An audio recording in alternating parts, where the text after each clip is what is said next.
ನಮಸ್ಕಾರ. ನಿನ್ನೆ ಗುರುದಶೆ ಯಾವ್ಯಾವ ನಕ್ಷತ್ರಗಳಿಗೆ ಬರುತ್ತದೆ ಎಂದು ಮಾತನಾಡಿದ್ದೆ. ಇಂದು ಇದೇ ಭಾಗ ಮುಂದುವರಿಯುತ್ತದೆ. ಮುಂದಿನದು ಶನಿ ದಶೆ. ಶನಿ ದಶೆಯು ಜಲರಾಶಿಗಳಾದಂಥ 3 ರಾಶಿಗಳೆಲ್ಲ ನಕ್ಷತ್ರಗಳಿಗೆ ಬರುತ್ತೆ. ಮೊದಲನೆಯ ಜಲರಾಶಿ ಕರ್ಕಾಟಕ ರಾಶಿ, ಅದರಲ್ಲಿ ಪುಷ್ಯ ನಕ್ಷತ್ರಕ್ಕೆ. ಎರಡನೇ ಜಲರಾಶಿ ವೃಶ್ಚಿಕ ರಾಶಿ, ಅದರಲ್ಲಿ ಅನುರಾಧ ನಕ್ಷತ್ರಕ್ಕೆ. ಮೂರನೆಯ ಜಲರಾಶಿಯಾದಂತಹ ಮೀನದಲ್ಲಿ ಉತ್ತರ ಭದ್ರ ನಕ್ಷತ್ರಕ್ಕೆ ಈ ದಶೆ ಬರುತ್ತೆ. ಇನ್ನು ಮುಂದಿನ ದಶೆ ಬುಧ ದಶೆ. ಬುಧ ದಶೆಯೂ ಸಹ ಜಲರಾಶಿಯ ನಕ್ಷತ್ರಗಳಿಗೆ ಬರುತ್ತದೆ. ಅದರಲ್ಲಿ ಮೊದಲನೆಯ ಜಲರಾಶಿ ಕರ್ಕಾಟಕಕ್ಕೆ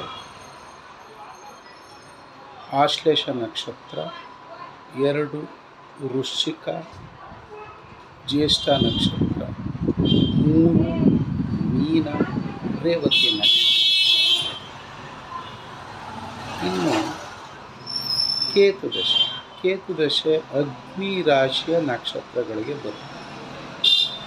ಮೊದಲನೆಯ ಅಗ್ನಿ ರಾಶಿ ಮೇಷ. ಮೇಷದಲ್ಲಿ ಅಶ್ವಿನಿ ನಕ್ಷತ್ರ. ಎರಡನೆಯದು ಸಿಂಹ ಮಖ ನಕ್ಷತ್ರ. ಮೂರನೆಯದು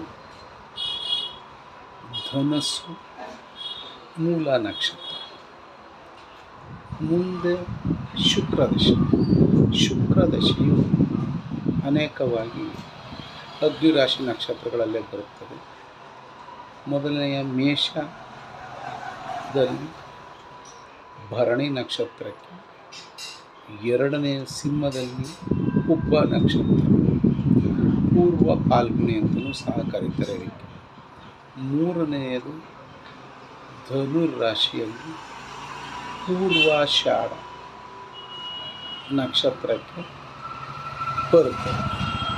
ಇವತ್ತಿನವರೆಗೆ ನಕ್ಷತ್ರಗಳು ಅದಕ್ಕೆ ಬರುವ ದಶೆಗಳ ಬಗ್ಗೆ ಮಾತನಾಡುತ್ತೇನೆ. ನಾಳೆ ಒಂದು ಮುಖ್ಯವಾದ ವಿಚಾರದ ಬಗ್ಗೆ ಮಾತನಾಡುತ್ತೇನೆ.